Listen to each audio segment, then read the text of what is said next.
Paul and Andy, Rocky Mountain Ranch, we're headed back again. Tell us the plan. Rocky Mountain Ranch, this location, which looks like really an idyllic ranch setting, has delivered over and over these incredibly strange phenomena. And the story begins with, a young girl who spent a lot of time at this place in the early 1970s. Right, a child, Katie Page, who has gone on to become a respected UFO researcher. And what her relationship is with this ranch seems to be something that we have been able to actually literally measure in the past. During their first investigation, Katie shared a story of one of her most traumatizing memories on the ranch as a child. All the lights in the house went out.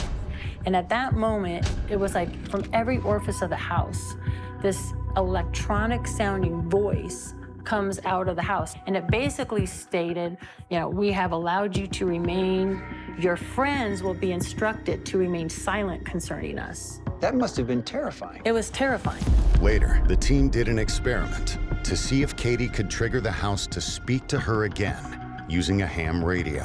We are back, and we want to talk to you. Whoa! The house is absolutely reacting to Katie's voice. After analyzing the audio from the experiment, Travis and Erik also theorized that the house was responding to Katie. It's like the ranch recognizes her. And we think we might have a strategy that's unique here. We are now in touch with Katie's older sister. Her name's Chris. Much like Katie, on our first time around, she's never been back. She says that she and Katie confirms this, do not really talk about this part of their childhood. So what we may have is sort of a new data set.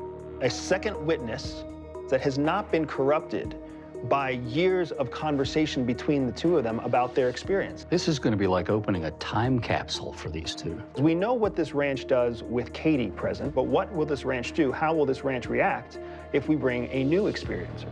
We're going to focus on communication. We're going to focus on radio signals. We're going to focus on things that may be links between the experiencers and the ranch itself. It is a unique observational opportunity. It'll be really interesting. Can't wait to see it. Okay. Appreciate it, Thanks, man. guys. Yeah. All right. Let's get these guys turned on, and then we'll be ready to start. The plan is, after they broadcast a voice at 1.6 gigahertz into the atmosphere, they will use multiple radios inside the house and monitor for any audio anomalies coming from the speakers. The most sensitive radio they're using is a crystal radio, which works without electricity.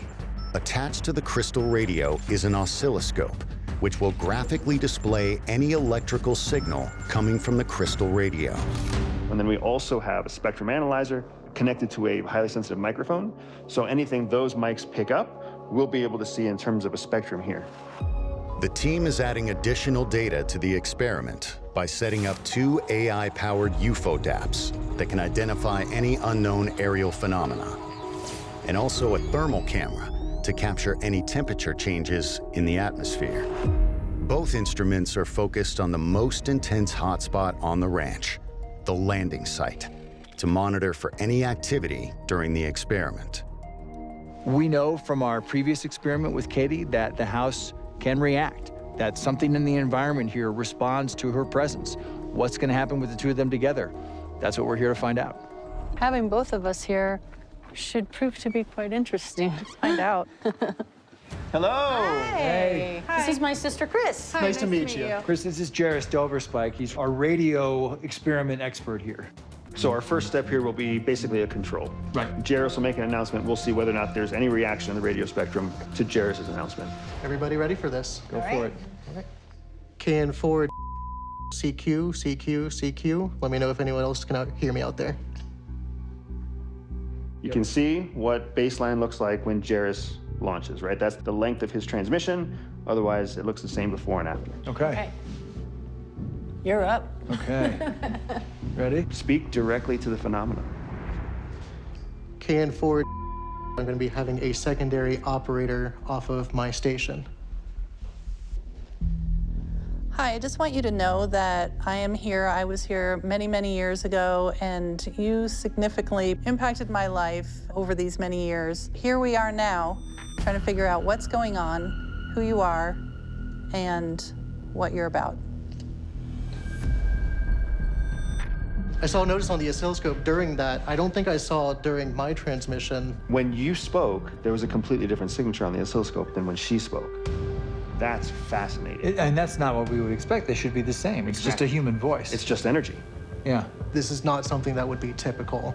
If the oscilloscope changes, that means that the crystal radio is picking something up. Right.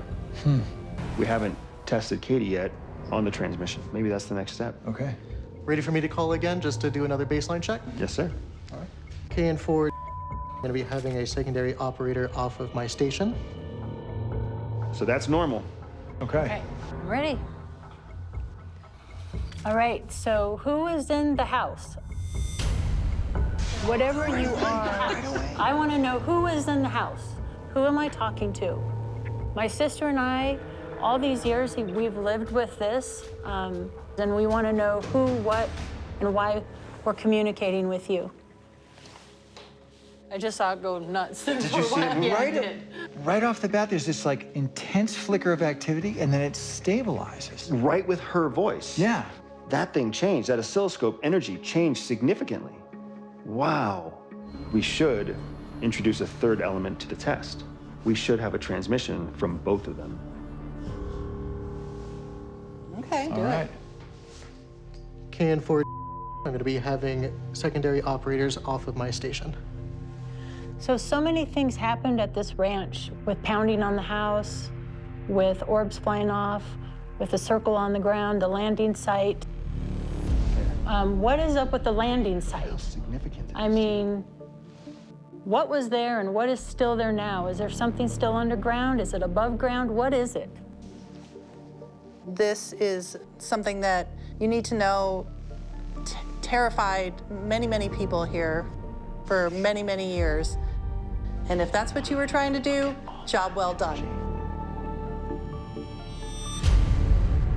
Wow, I mean, that was incredible. that was a lot. That time. And the correlation about when the energy shifts happened, along with what you were talking about, was really significant. The landing site, it just seemed to just go, ooh. That's mind-bending. It really is. It's mind-bending that there's something to respond. But it's not a response to all of us. It's only a response to the two of you. Our control did not get that response.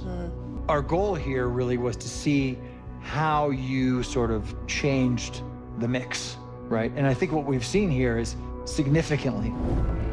So guys, welcome back. Rocky Mountain Ranch. Tell us what happened. Where do we start? Third time's a charm, guys. Yeah. I have to say that this was one of our most interesting experiences at Rocky Mountain Ranch to date. So Jairus came in, he set up the same AM radios that we had used before. He set up the same crystal radio that we had set up before. We had a FLIR running, and we had our UFODAPs running. Okay. So our production team actually put together a number of highlights for us, like some very interesting things that happened at the same time that the sisters were present in the ranch house, and I want to share that with you next. When Katie and Chris enter the room, this is what happens on the FLIR. So this is what's wild, guys. Okay, what did we just see there? So here we see this large black mass. That's a cold burst. In nature, thermal events usually play out slowly, Yes. not on that time scale. Yes. And where are we looking? Almost directly over the landing site. Are you kidding me? Nope. No. Well, that certainly changes my interpretation of what we're looking at. Yes, it does. Think about it like this. When you say it's about 68 degrees in here, 70 degrees or something, all right? Now, watch this. If I had a FLIR over here on this wall, it would all be pretty much one color. Right. Y'all feel that cold air? FLIR would have just changed. Right. Right. What is this? Yeah. A portal. A portal. It's a portal. Wow. You're frustrating me with this data. Yes. But not in a bad way. Eric is always frustrated, and I like it when you get him that way. This, to me, is the best piece of data that you've gathered on this experiment. Thank you for what you brought to the table. Yeah, it was a pleasure. Good job, guys. Well, thanks, guys. All right. Thank you. Yeah, man. Great work.